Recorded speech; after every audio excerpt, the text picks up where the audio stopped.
Bienvenue dans ce nouveau numéro, chers téléspectateurs de l'émission Sur Terrain et aussi des canaux qu'une télévision. Pour aujourd'hui, Toza Wanali Susu Pona Kota Sabino toujours en continuité de l'émission No Comment. Mikolo Sur Terrain et Zakaka na système à No Comment. Ndenge te bisa kibino avant Sardou dimwa balancer mino ba image à No Comment. Senge boy ba ete Toza na pona bino nyonso bande ko banto rappela qu'à chaque numéro li kambo po total Sabino ete Toza ka on a pas pour le député mais pour tout le monde. Namosa na union sociale à total isango voilà to leki directement na kobenga Sardou Dimbu na nzela Patin Tsumbo atal Sabino lo lenge nini honorable questeur yansame provincial ya Kinshasa popo na le Toza e Tozana député provincial il y a commune ya Maluku papi et puis na wazali questeur yansame provincial ya Kinshasa autant que clôturement de la famille koleleki vraiment ezala qui a eu une activité grandiose wapi to monaki asalaki masolo ya ndenge na ndenge voilà Sardou Dimbu ata Sabino ndenge babanda ki na marche batambola ki na marche de santé lokola carnaval batamboli bango nyonso ba mama kaka il a dit ba mama ya fondation ebengam na kombo na e babanda ki commune Maluku tipe batambola ki bisika moi ebele bola da penza ndenge ngo lekaki avec une ambiance oyo biso moto commenter ça te mebili yango moketalisa.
mokile bandana tikalo mona te honorable na maluku charge wana penza mutasimbi masolo ya ba mama komona mokonzi boye asangisi ba mama na kati ya tango na journée de la femme bandate mona bakonzi oya leki papier pia na nde leader oya koboya ya sali mokili na asunga ka ba mama yende leader mboka bisonde awa tozana mokonzi mususu te apart papier pia na yende leader mboka likonzi aumela mama tata biso awa santa awa epa empiana biso tozali nde biso empiana aza meilleur esengo po banda tobotama na komine ya Maluku tomona nanu te yango sikoyo empiana molobeli ya bana tangu na komine ya Maluku oya koboya empiana asala mokili na ye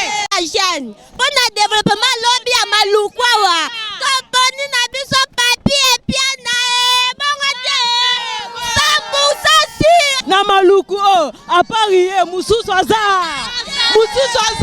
papa pepela kena ka liboso mutu aza loka pepia na zate aumela bandeko balandi bouti kolanda bongo marche ndengele kaki awa siko ekomi tango botala tango bakomaki na espace nzamu esika pi cérémonie elengelamaki mpona clôture nsima ya marche wana mpe lisusu tomonaki honorable papi et puis nazaki moko te loko ezaki mokola ba mama abengaki bande koto ba collègue des députés oyo moko aza rapporteur adjoint honorable Marie-Kate Mutinga pe na honorable Patience Keita ya Selemba wapi bango ba accompagnaki ye na cérémonie esamaki na espace nzamu asungaki bango pe na ministre lisusu ministre provincial Atali Mambi ya décentralisation affaires coutumières ministre excellence Mokili et Pazaki na bango en tout cas il y a tika que honorable papa puis na te wuta abandaki ba descente na ba différents villages ezami na commune na axe plateau azaki toujours na epé akobaki na clôture ya mois de la femme na ndenge ambiance le cas qui puis honorable papa puis na patika ki ba mama tango baloba ba collègue député baloba liboso ba mama oyo ya fondation na ebino mobolanda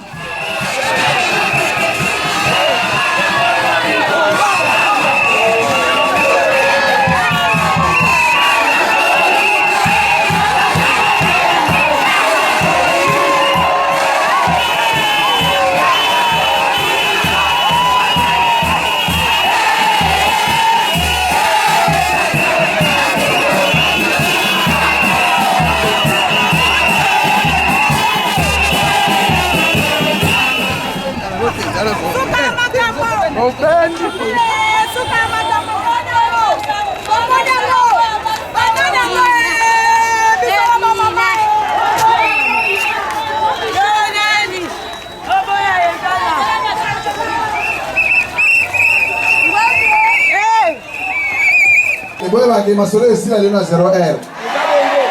Mais dans les 5 moko, à occasion il y a clôture na biso ya sanza à maman lelo. Avant le bamouké, na do présenter bino banani ba ko sala biso. Atamo na baninga na ba député. Na ba député wana moko aza mokonzi. Na ebisi so komi ate sala nga mawa. Ngala bindengo ningisa na nsele wana. Merci maman. Natamo lisuna baninga na ba député. Yé azali député provincial ya Selemao. Lokani hein? Vous comprenez hein? Soit idée moi la terrain boete hein? Ya azali Elia Masina. Bomoni hein? Yé paye. Tosuki wana te, tozapela maman ministre.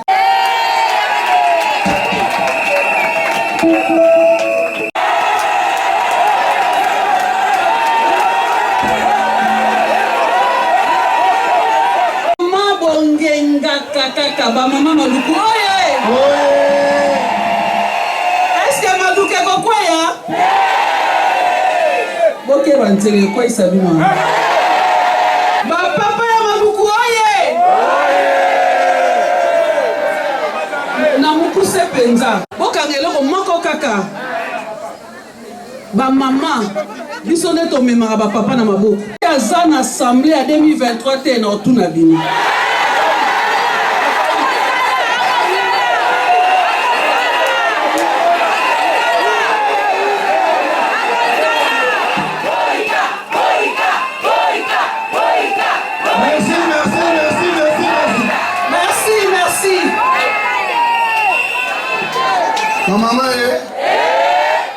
Maman député provincial paye à Séléma, à les canets, on tous en maloba.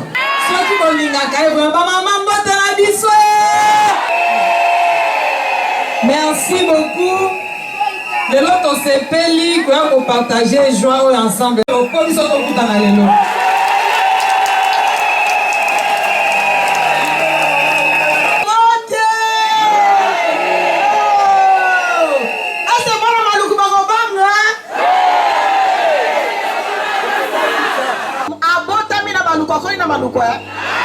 Ba mama wana ba mema mwana oyo.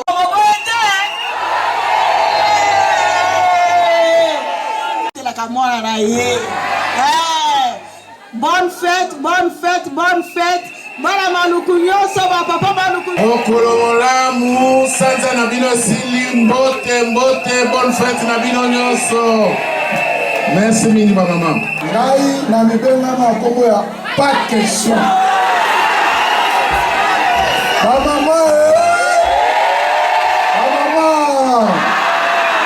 Ameno, melona mukona bino. Tango kozonga papa moko moko. Mama na mama akosomela papa bébé. Mama na mama akolamba soso po papa ali eza bolete. Mokoma. Malalingi yo papi ya piana. Ozara ndenge yo latisinga ye. Piana. Ndenge yo latisinga ye.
papa na biso honorable papa Mpiana alakisi biso ba mama kitoko tongengi mwana biso tosebela tukanjama pambola wana kati ya lisanga eza makambo malamu makambo kitoko bongisa mpo na biso Mpiana asungi biso asepelisi biso ba mama toza na esengo makasi tozosenga ke papa awumela nzambe abatela ye asunga ye awumela toza na esengo makasi papa mpona papa na biso Mpiana tosepeli na ye makasi ndenga josunga ba mama moto mosusu akoki kosala population boye te bo tosepeli na ye nzambe asunga ya matisa ye obe komatisa po asungaka biso tosepeli na ye Papa Mpiana awumela biso pe ba mama veve totikaka ete tozana ete na suka mabumo tolaelaka mabe mpona ye akokendaka ka liboso na mama na ya na oyo abotaka ye azala motema balamu lokola mwana ye mpiana bamama na biso ya maluku tosepeli mingi bamama baye presque 8000 mamans pour clôturer mois de la femme. Nayebi que honorable questeur a bandi activité na ya bamama, ça fait déjà depuis le début, il y a mois de mars, le 31 a clôturer. Message topesi ezali kaka que ba maman baye ba responsabilité na bango. Bango nde bazali ba motrice ya développement ya mboka na biso. Ba maman soki ba décider mboka kende liboso et ko kende liboso po ba maman bazali ebele koleka mibali. Biso nde to fandi na ba papa. Biso nde tozana bango na maboko na biso, tozana bana na biso ya mibali, tozana bana na biso ya basi, bango nyonso bazana maboko na biso. Lelo soki to simbi bango bien mboke kotambola yangwana maluku ekotombama na ba mama oyo na moni lelo po bazui message ba comprendre sens ya le 8 mars.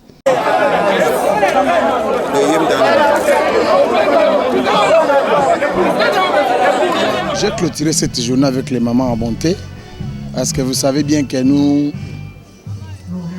en tant qu'élus, c'était d'abord par rapport à ma vacance parlementaire. Comme j'avais sillonné dans tous les quartiers pour avoir les attentes de la population, et à la fin de la chose, je me suis dit que je dois fêter avec mes mamans. Parce que c'est les mamans qui nous ont mis au monde, c'est les mamans qui font à ce que nous puissions voir ce que nous sommes aujourd'hui. Et les mamans de Maluku, comme ils me portent toujours au cœur, j'avais cette obligation. La semaine passée, j'ai clôturé dans les plateaux de Bateke. Et cette semaine, je viens de clôturer à Maluku Centre. Vous savez, la commune de Maluku, c'est une des communes à caractère urbano-rural. Ça prend de Maluku au niveau urbain et du niveau rural, c'est le plateau de Bateke. J'avais commencé par là, j'ai clôturé ici. Et de l'occasion, j'ai compté quand même me retrouver avec mes mamans. Et je crois que vous êtes témoin de l'événement. Je ne veux plus que quelqu'un puisse aller tromper les gens de leur parti politique. Comme quoi que c'est eux qui occupent la commune de Maluku. La commune de Maluku, c'est ma maison. Je suis natif de père et de mère. Pas de 50%. Je dis bien de père et de mère. Si vous vérifiez à Maluku, ma mère et mon père restaient à Maluku. Je ne veux pas ces gens-là qui viennent tromper la population. Si on leur avait donné quelque chose pour protéger, ils ne savaient pas comment gérer la chose. Et quand vous faites la politique, il faut bien suivre la politique. Si on cherche à ce que pour que tu puisses devenir quelqu'un demain, quand on te donne l'affaire, il faut bien protéger. Et raison pour laquelle je demande aux mamans de Maluku, à qui on a fêté aujourd'hui, de me donner encore la confiance. Je suis leur fils. Je dois faire tout ce qu'ils vont me demander. Je suis derrière eux et à tout moment, je dois répondre à leurs attentes. Je crois que vous êtes sur place à Maluku. L'autre fois, il y a ceux qui viennent de parler comme quoi à Maluku, la population de Maluku, on dit, la population de Maluku, on dit, vous avez compris, aujourd'hui, j'ai marché qu'avec les mamans. Je vais ne marcher qu'avec les mamans. Je n'ai pas invité les jeunes garçons, je n'ai pas invité les notables de Maluku, sinon ça devait être des gars. Et partant de là, je ne veux pas que quelqu'un d'autre puisse venir aller tromper les gens de leur parti politique. Vous vous retrouvez dans un hangar comme ça, vous dites que vous étiez avec 400 000 personnes dans les réseaux sociaux. Le stade Marty, c'est 80 000 personnes. Quel est l'endroit où vous pouvez dire que vous avez réuni 400 000 personnes à Maluku? Moi, j'étais aujourd'hui avec plus de 10 000 mamans. Je n'ai pas parlé de 100 000, pas 50 000. Vous êtes dans un hangar comme ça, vous parlez de 400 000 mamans. Vous trompez qui? Je crois que vous êtes sur place, vous êtes la presse. Vous devez interpréter ce qui est de réalité. Moi, je ne trompe rien. Je crois qu'au départ, je vous avais parlé dans le cadre de ma vacance parlementaire. J'ai sillonné dans tous les quartiers. J'ai ma cahier de charges. Et dans ce cahier de charges-là, je dois rendre compte d'abord à ma hiérarchie. Et après cela, c'est ma hiérarchie. Dans l'ensemble des députés, quand on va voter, ça doit aller au gouvernement provincial. Et l'autre va aller au pouvoir au niveau central. Je crois que les érosions, ce n'est pas seulement à Maluku. Les gens de Maluku connaissent. Et ce n'est pas seulement Maluku, comme j'ai dit. Il y a d'autres communes aussi, elles problème des érosions. Alors partant de là, tout ce que j'ai enregistré, j'ai ma cahier de charges. Je dois présenter ça à qui de droit. Et par là, on va suivre de près. Qu'est-ce qu'on va nous réserver comme suite? Je ne manquerai pas de communiquer à cette population. Na witiko clôturer mois de la femme. Na esengonyonso, na kimia. Bomoni place maman vana ndenge balongo ba kitetika le vide. Incident tel kamoko songo te. Maman pas zo silikaranga kuna ofinga nga zate. Do maman na nga wana ba yebinga. Nga pe na yebi bango. Na opesa bango ba merci ebele. ba continuer ko memanga nde ba memanga comme moi na bango bango to abota ki biso to sala to zala naza moi na bango ya lokuta te na 8 place musute na yawa te naza 100% moi na maluku de papa na maman. Alors par là ba pe biso toujours confiance to kozanga te kokokisa o ezana ti posa na bango o to kokoka o to kokoka te to continuer ko senga na bayike ba ko sunga biso. Je crois que pour le reste Nzambe azana na biso bacha biso na mabondeli to continuer ko zaka na bango parce que moi sike sengo ezali bato balinga etikala balinga sengwane be bate sike sengwane be banga na swani na nani ngana zwani na nani nazo rapende bayike bayaki kokota na mwa ngare moko boye na maluku balo baki wa 400,000 personnes. Stade des Martyrs ya Congo eza na 80,000 places. Siko na maluku place 400,000 personnes ezali wapi. So muta ko mbona ba réseaux sociaux bolandela ngombe mini wata journal. Bo pesa bilo lokuta te. Bo mona sale caravane le kana ba maman.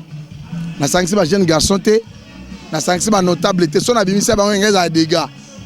C'est juste au bomoni eza bo bino so bo la bo fabriquer ke eza bino ngana bien monter. Mais na l'accès bino kana mokeke mboka eza mboka na ngai. Nazali des pères et des mères. Et par là, la cinquième population doit prendre confiance. Toko bunda, je crois que tout ça, les membres de la moyenne personne sur les commentaires exacts. Sur on ça me sur tout ça la émission. Bon, on a même place tout ça titre touristique à mon awa. Oh, que bon, on a peu quoi, on a pas bien à Malukwa. Je crois que minga le bezate. Merci na maman nangai. Et c'est moi trop. Ndeka to zala to ko no zana bango. Nzamba baksa o ezangi.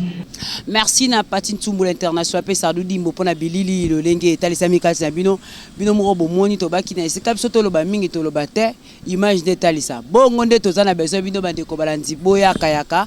Merci na bino baso bolinga kana ki télévision. Merci na Suleiman Moyo vient na mikolo système makarem kata ba misil makarem kaka le sambwe belé. Merci na bino baso. Merci à mon directeur José Adolphe Voto. Merci na chef nanga ya ngonga beti Piris Pembele pour na effort na Yannick Nzuki pour na conseil na yo tozo ko bakar na émission sur Télé avec Dieu to longa kaka. Bonne suite de programme na Canal Télévision.